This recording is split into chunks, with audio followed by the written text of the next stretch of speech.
here's how to turn on call recording in iPhone iOS 18. So first, you need to go to settings.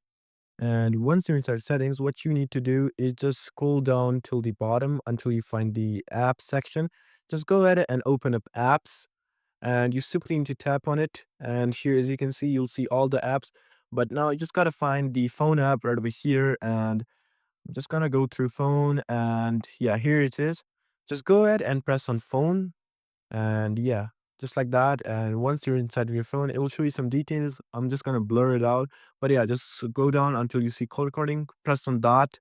And then as you can see, the call recording is turned off. Just go ahead and simply turn it on by just switching the toggle, and there you are.